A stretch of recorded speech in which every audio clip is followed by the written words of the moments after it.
하나님께서 저와 여러분에게 주신 하나님의 말씀은 누가복음 15장, 신약 성경이죠. 누가복음 15장 17절에서 24절까지입니다.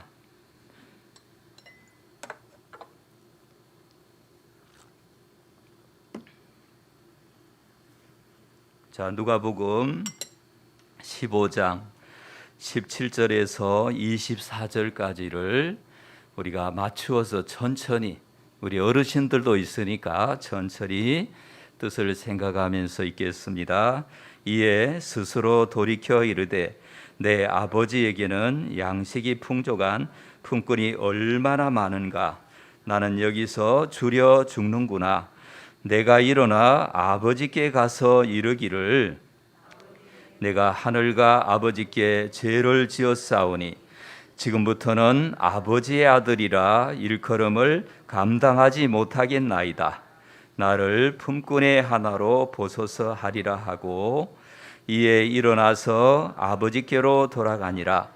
아직도 거리가 먼데 아버지가 그를 보고 측은히 여겨 달려가 목을 안고 입을 맞추니 아들이 이르되 아버지 내가 하늘과 아버지께 죄를 지었사오니 아버지의 아들이라 일컬음을 감당하지 못하겠나이다 하나 아버지는 종들에게 이르되 제일 좋은 옷을 내어다가 입히고 손에 가락지를 끼우고 발에 신을 신기라. 그리고 살진 송아지를 끌어다가 잡으라. 우리가 먹고 즐기자. 이 내 아들은 죽었다가 다시 살아났으며 내가 잃었다가 다시 얻었노라 하니 그들이 즐거워하더라. 아멘. 감사합니다. 오늘은 복음 누리고 하나님 사랑이라는 제목으로 말씀을 드리도록 하겠습니다. 자, 여러분, 네덜란드에 유명한 화가가 한 사람이 있어서요. 이름이 렘브란트라고 하는 분인데 이분이 누가복음 15장, 오늘 우리가 읽은 이 내용을 그림으로 그렸습니다. 이 그림의 이름이 탕자의 귀향, 이런 그림이에요. 자, 이 그림에 보면은 둘째 아들이 돌아와서 무릎을 꿇고 아버지의 품 안에 안겨 있습니다. 아버지가 이게 손으로 그 둘째 아들을 감싸고 있습니다. 여러분, 저 둘째 아들의 뒷모습이 처량합니다. 머리는 다 이렇게 벗겨져 버렸어요. 머리가 벗겨질 정도로 고생을 많이 했어요. 그리고 보니까 겉옷이 없고, 예전에 그 예수님 시대는 겉옷과 속옷이 있는데 속옷만 남아 있어요. 겉옷이 어디 갔는지 모르겠어요. 그리고 이 속옷으로 그 겨울의 추위를 견디고 이렇게 돌아왔어요. 아마 고생이 많았던 것이 느껴지죠. 막 신발도 다 떨어져 버리고. 그런 아들이 아버지 품에 안겨 있습니다.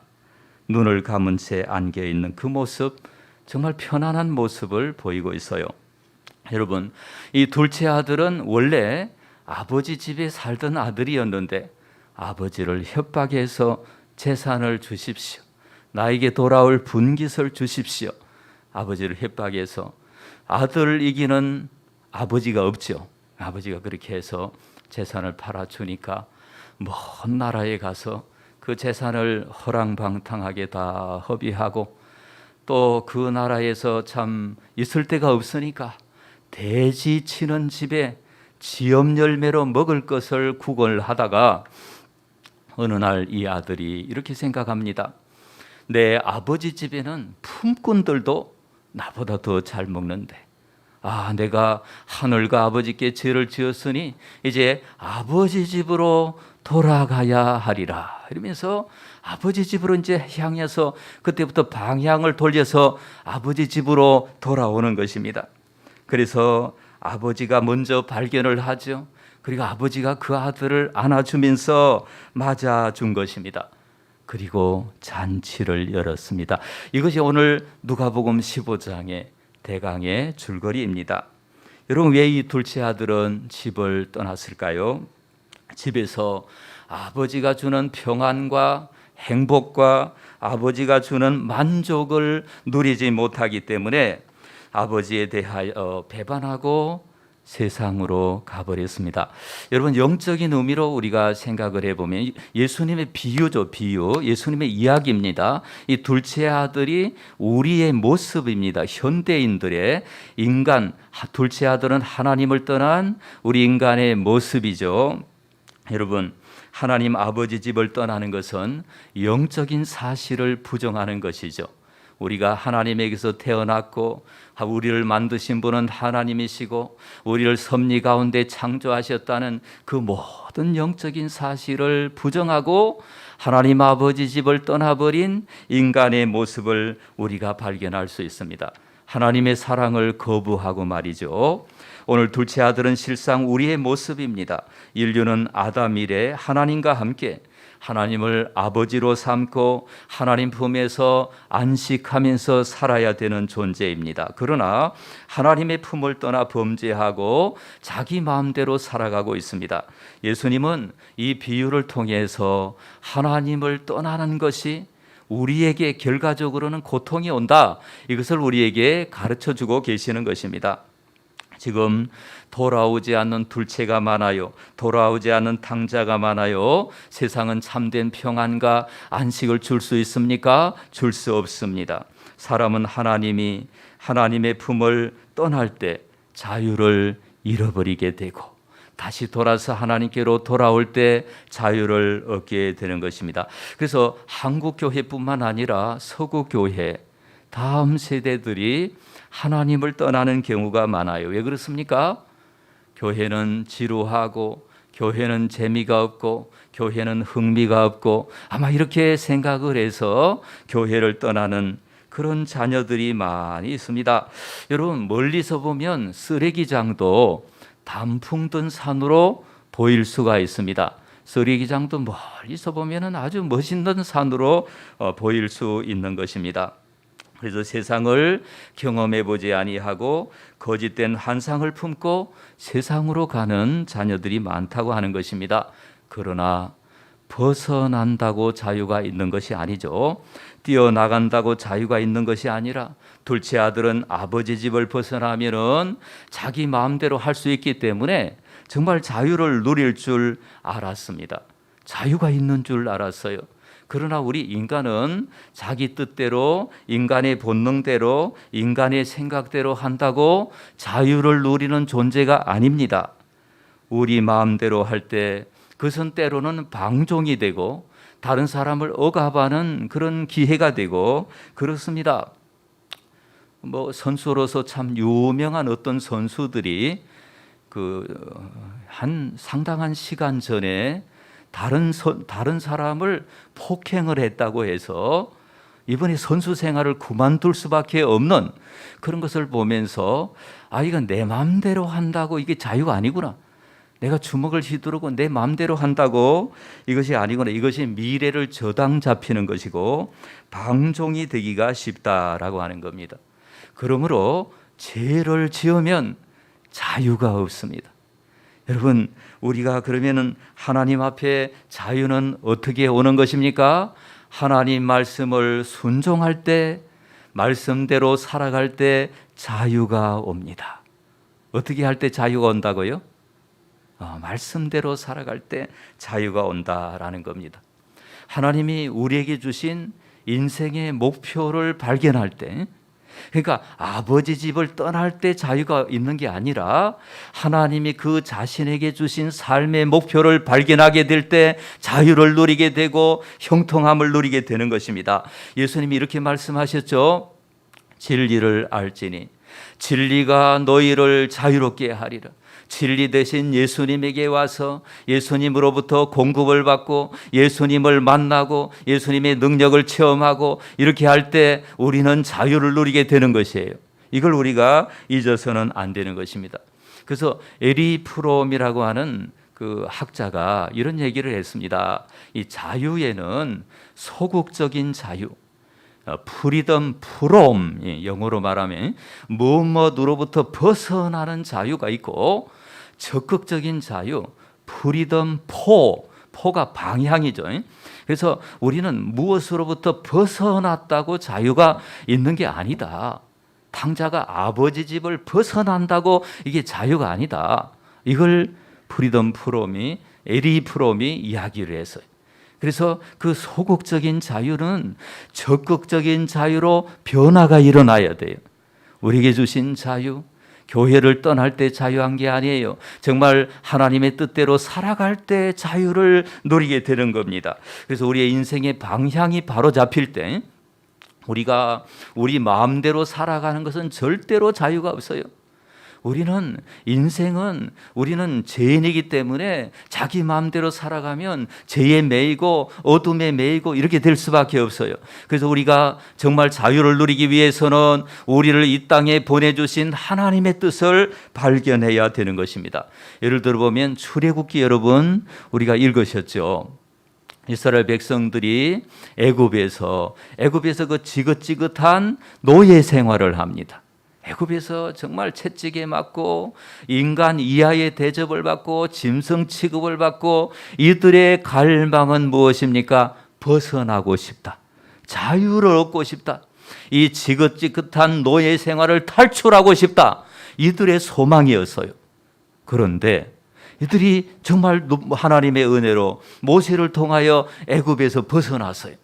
프리덤 프롬 벗어났어요. 그런데 어떤 일이 벌어졌습니까? 정말 자유하고 이런 날은 며칠 안 되고 애굽에 40년 동안 40년을 요약을 해보면 막 불평하고 원망하고 막 비판하고 조롱하고 이런 날들이 많았어요. 왜 그랬습니까? 인생의 진정한 목적, 프리덤 포, 하나님이 주신 삶의 방향, 저 가나안 땅을 향하여 온전히 나가는 그 목표를 잃어버렸을 때 어떻게 됐습니까? 이들이 자유를 잃어버렸어요. 아니, 노예 생활에서 벗어났지만은 자유를 잃어버렸어요. 그런 경우가 있죠. 북한에서 탈북을 했어요. 북한이 그 체제상이 자유를 누릴 수가 없으니까 탈북을 해서 한국에 왔는데 한국에 와서 정말 자신의 삶의 목표를 발견해야 되는데 그렇지 못했어요. 그래서 어떤 사람은 감옥에 또 들어가요. 탈북자가 죄를 지어가지고 다시 또 북한으로 가기도 하고. 여러분 이게 우리에게 깊이 한번 생각할 내용이 되는 거예요. 우리가 내 마음대로 인생을 산다고 나의 삶에 자유가 있는 것이 아니고 하나님이 나를 이 땅에 보내주신 그 뜻을 발견하게 될 때 저와 여러분은 자유를 누리게 되는 거예요. 그런 자유를 우리가 누려야 하는데요. 영적으로 말하면 저와 여러분도 다 이스라엘 백성이에요. 지금 세상 교회라고 하는 것은 에클레시아라고 하는 것은 이 세상에서 우리를 불러냈다 그런 거예요. 우린 지금 다 세상에서 하나님이 우리를 불러내서 교회로 만들어 주셨어요. 우리 한 사람 한 사람이 교회고 우리 그 지역 교회가 다 로컬 처치 다 교회고 그래요. 그래서 하나님이 우리를 다 저 애굽이라고 하는 세상 속에서 이리 오너라 이렇게 해서 저와 여러분을 불러내 주셨어요. 그러면 여러분 우리가 왜 하나님이 우리를 왜 예수 믿게 하셨을까요? 왜 우리를 구원하셨을까요? 우리를 왜 영생을 주셨을까요? 그 이유를 생각을 해봐야 돼. 우리가 정말 하나님 앞에서 하나님이 우리를 이렇게 불러내 주셨는데 우리는 이제 삶의 목적을 발견해야 돼요. 하나님이 나를 왜 이곳에 있게 하셨는가? 하필이면 나를 이곳에 있게 하셔서 왜 하나님의 일들을 하게 하셨는가? 여러분 삶의 목표를 발견하지 못하면 우리는 노예가 될 수밖에 없어요. 비판하고 불평하고 비교하고 이렇게 될 수밖에 없습니다. 여러분 예수 믿어도 감사를 잃어버리는 사람들이 있다 없다? 있다. 감사를 잃어버리고 아주 은혜를 잃어버리고 그 하나님의 은혜, 말로 할 수 없는 그 은혜, 뭐 1000번을 들어도 그런 노래도 있잖아요. 하나님이 우리를 사랑하신 그 은혜가 너무나 놀라워요. 하늘을 두루마리 삼고 바다를 먹물 삼아도 하나님의 그 사랑을 다 기록할 수 없다고 했는데 그렇게 은혜를 받아 놓고도 어느 날은 그거 다 잃어버려요. 이유가 무엇입니까? 하나님이 그 인생에게 주신 분명한 목표를 발견하지 못했기 때문에 그래요. 바울은 그 목표를 발견했기 때문에 감옥 안에 들어앉아 있어도 자유를 누린 줄로 믿습니다. 감옥 안에 들어앉아 있으면서도 내가 너희를 생각할 때마다 나의 하나님께 감사한다. 이렇게 하지 않습니까? 여러분, 사사기서도 마찬가지죠. 하나님이 은혜를 주셔서 해방시켜 주셨으면은 하나님의 은혜 기억하고 정말 그 인생의 목적을 기억하고 하나님 섬기고 해야 되잖아요. 또 시간이 지나면 불평하고 원망하고 우상 섬기고 그러니까 이게 안 되겠다. 하나님이 또 이방 민족을 들어서 채찍으로 쓰시고 그럴 때는 막 하나님 잘못했습니다. 이러고 막 그럼 또 하나님 불쌍히 여겨가지고 다시 또 사사를 주셔가지고 이게 막 계속 반복하는 거. 이게 끌려갔다가 해방되고 끌려갔다가 해방되고. 우리가 이 사사기처럼 살지 않으려면요, 하나님이 저와 여러분을 이곳에 있게 하신 그 분명한 목표를 생각하는 저와 여러분이 되시기를 바랍니다. 오늘 둘째 아들은 언제부터 자유를 누리게 되었습니까? 아버지 집으로 방향을 돌릴 때, 아버지 집으로 향할 때 그의 마음속에 비록 그 노숙자처럼 막 한 걸음 한 걸음 신발이 다 떨어지도록 걸을지라도 아버지 집으로 방향을 돌릴 때 그가 막 결심하고 방향을 돌리죠. 이때부터 자유를 누리는 것입니다. 그래서 우리도 하나님 앞으로 더 가까이 나아가야 하는 것입니다. 그래서 둘째 아들은 하나님 앞에 이제 이 둘째 아들이 이렇게 얘기를 하죠. 내가 하늘과 아버지께 죄를 지었사오니. 그러니까 하나님께도 죄를 짓고 자기 육신의 아버지에게도 죄를 지었다. 이런 얘기를 하죠. 그리고 하늘 아버지께서 저와 여러분을 품어주시는 것. 그래서 둘째 아들이 와서 아버지 품에 안기는 것, 그런 모습이 바로 우리 신앙생활이다라는 거 잊지 마시기를 바랍니다. 이 둘째 아들은 이렇게 아버지 품에 안겨 있을 때 나는 사랑받는 사람이구나. 아버지가 실수한 자기를 실패하고 아주 못된 행실을 가졌던 자기를 있는 그대로 용납해 주시는 걸 생각하면서 정말 하나님의 사랑을, 조건 없는 사랑을 느꼈을 것입니다. 사랑하는 여러분, 찬송가 273장 1절을 우리 한번 다 같이 부르면 좋겠습니다. 자, 나주를 시작. 나 주를 멀리 떠났다. 이제 옵니다. 나 죄의 길에 시달려 주여 옵니다. 나 이제 왔으니 내 집을 찾아 주여 나를 받으사 맞아 주소서. 할렐루야. 그래서 저기에서 제가 제일 은혜 받은 구절이 내 집을 찾아. 무엇을 찾아? 내 집을 찾아. 집을 찾아 돌아왔습니다. 둘째 아들은. 그 집은 아버지 집이에요. 집은 어떤 곳입니까? 가장 편안한 곳입니다. 안식할 수 있는 것입니다. 어떤 세상 근심 걱정도 틈타지 못하는 곳이 집인 것입니다. 여러분, 집을 우리는 잘 지은 집이 아니더라도 뭐 기아집 같은, 그거 한번 보여주세요. 기아집 같은 저렇게 잘 지은 집은 아니라고 할지라도, 우리가 작은 집이라고 할지라도 그 집이 보금자리라고 할 수 있습니다. 보금자리. 자, 보금자리는 우리가 그 말의 어감이 또 보금자리와 같아요. 보금자리. 이 복음이 있는 곳이 돼야 돼, 집이. 어디가 무엇이 있는 곳이 되어야 한다? 복음이 있는 곳. 여러분, 우리의 집이 보금자리, 앞에 보금자리가 되려면은 복음이 있어야 됩니다. 유한겔리온이 있어야 됩니다. 우리가 계속해서 복음에 대해서 지금 계속 첫 주부터 배웠죠, 그죠? 유한겔리온이 뭐냐, 이 복음이 뭐냐, 복음에 대해서 우리가 계속 배웠는데 그 복음은 기쁨의 소식이고 해방의 소식이고 정말 좋은 소식이고 하나님이 역사하시는 소식이 복음이에요. 여기 집에 복음이 있어야 돼요. 오늘 탕자의 집에는 복음이 있는 거예요. 여러분, 집이 하나님이 세워주신 창조의 목적대로 이루게 되면 따라해 봅시다. 창조의 목적대로 이루게 되면, 집이 창조의 목적대로 이루게 되면 집 안과 집 밖을 구분할 수 있습니다. 집 안과 집 밖을 구분할 수 있는데, 여러분 집 안에는 물론 집 밖에는 물론 예외도 있지만은 우리 집 밖에는 조건이 충만해요. 조건이. 그래서 집 밖에는 세상이거든요. 거기는 잘못에 대해서 용서가 없습니다. 가차없이 공격을 해요. 자비가 없습니다. 치열한 생존 경쟁이 펼쳐지는 곳이에요. 무한 경쟁이 펼쳐지는 곳. 집 밖에는 무한 경쟁이 펼쳐지고, 계급에 따라, 물질에 따라, 명예와 권력과 외모와 재능과 성취에 따라서 사람을 평가하는 것입니다. 지금 어떤 선수가 지금 축구 선수로서 굉장한 인기를 누리고 있죠. 그러나 그 선수는 지금 골을 잘 넣기 때문에 지금 이 대중들이 환호를 하는 것입니다. 만약에 골을 넣지 못한다면 어떻게 됩니까?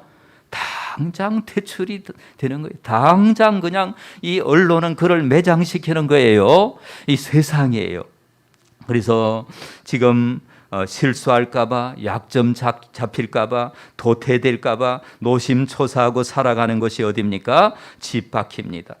모든 것은 성적으로 말하니, 모든 것은 실력으로 말하니, 업적으로 말해, 성과가 있어야 돼요. 점수가 잘 나와야 돼요. 이게 세상이에요. 집 밖이에요.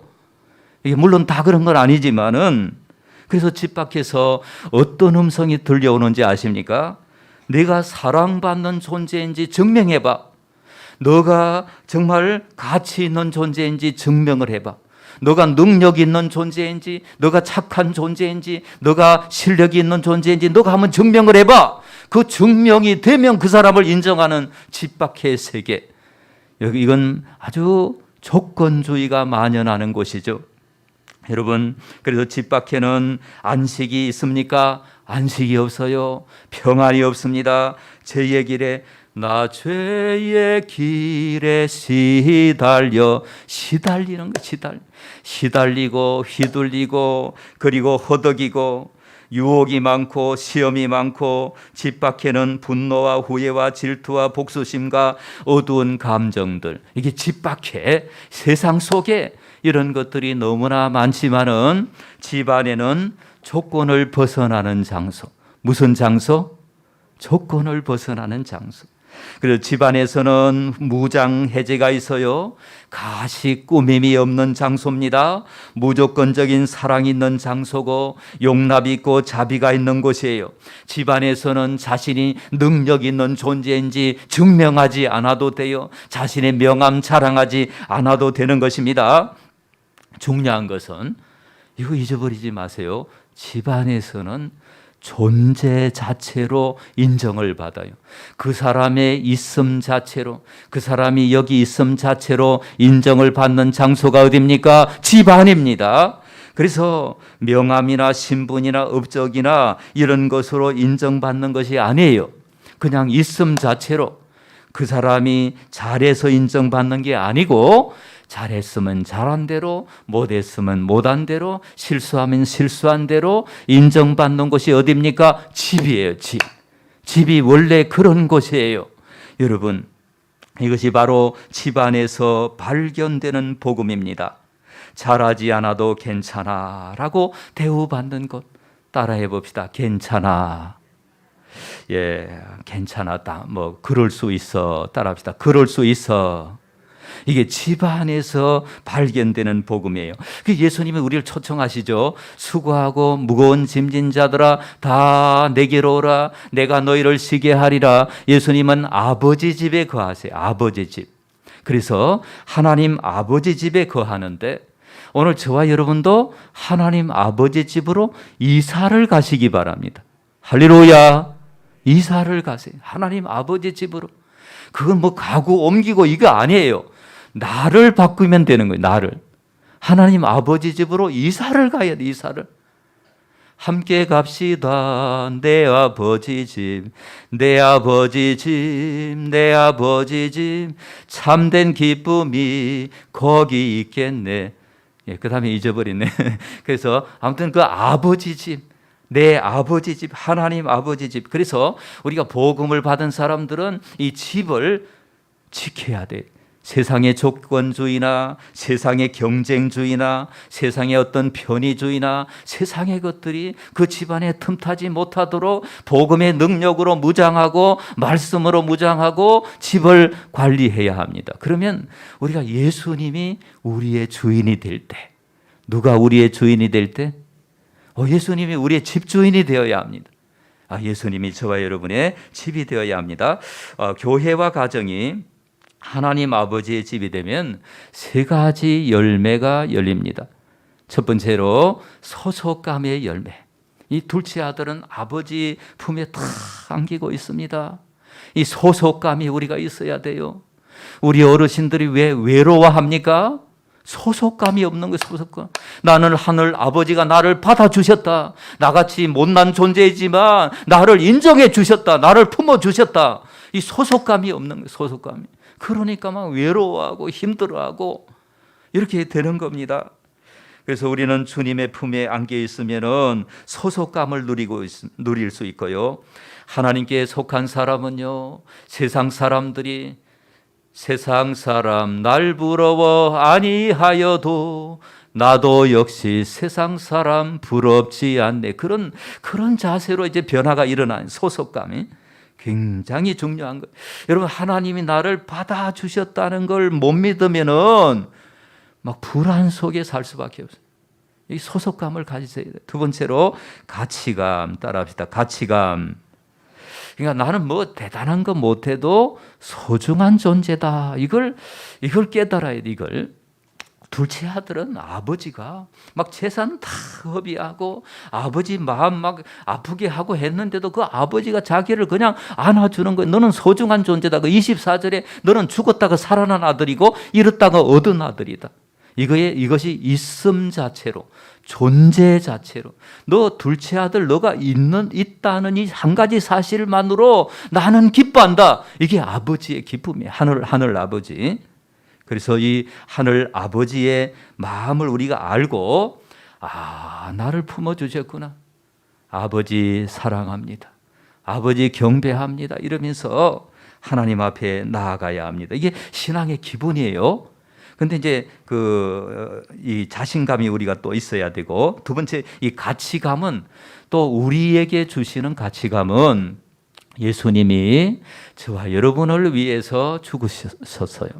예수님이 십자가에서 저와 여러분의 죄를 담당해서 죽으셨어요. 그러니까 예수님이 죽어주실 만큼 귀한 존재예요. 저와 여러분은 이 소중한 존재예요. 막 누가 여러분을 무시해도 절대로 무시당하지 않기. 할렐루야. 아멘이 없습니다. 무시당하지 않기. 할렐루야. 예, 절대로. 여러분 소중한 존재. 예수님이 우리 어르신, 우리 김목자 어르신을 위해서, 우리 김희엽 어르신을 위해서, 우리 세신자 세례도 안 받았죠. 예? 그러나 우리 두 분 어르신들, 우리 모두를 위해서 죽어주셨어요. 그걸 믿어야 우리의 죄가 용서받습니다. 그래서 우리는 너무나 소중한 예수님 자리에 가치가 있습니다. 세 번째로 우리에게 자신감이 있어야 됩니다. 어떤 자신감입니까? 둘째 아들은 이제 아버지 집에서 종으로 인정받습니까? 아들로 인정받습니까? 아들로 인정받아. 자기는 종으로 써달라고 결심하고 가지만은 그 아버지가 아들로 인정을 받아요. 아들이라고 말을 해주잖아요. 그리고 렘브란트가 그림을 기가 막히게 그렸는데요. 그 아들, 돌아온 둘째 아들의 머리가 태아의 머리, 태아. 이 머리가 이게 태아가 막 머리가 약간 빠지고 그랬잖아요. 그 왜 태아의 머리를 그렸을까? 해설자가 설명하는데 새로 태어났다는 거예요. 새로. 먼 나라 갔다가 다시 아버지 집에 돌아온 그 날이 새로 탄생한 날이에요. 여러분, 우리도 하나님 앞에 돌아온 날이 새로 태어난 날이다. 내 인생 새롭게 감격으로 출발한 날이다. 이렇게 믿으시기를 바랍니다. 그래서 우리는 이제 하나님께서 나를 있는 그대로 받아주셨다. 저 아버지가 지금 손을 이렇게 안고 둘째 아들을 안고 있듯이 나를 안아주셨다라는 믿음을 가지고 살아야 복음을 누리는 사람. 복음을 누리지 못하면 복음을 증거할 수가 없어요. 여러분, 복음을 누리며 복음을 전하는 하늘의 사람들이 다 되시기를 주님의 이름으로 축원합니다. 자, 우리 1분만 한번 기도하도록 하겠습니다. 자, 피아노를 쳐주시고, 하나님, 이제 나 자신을 사랑하겠습니다. 주님의 사랑으로 나를 사랑하고 죄는 미워하겠습니다.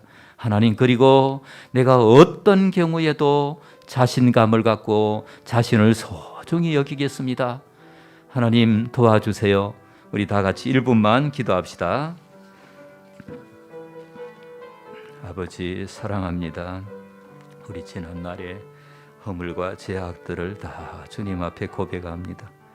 아버지, 돌보아 주시고 인도해 주세요.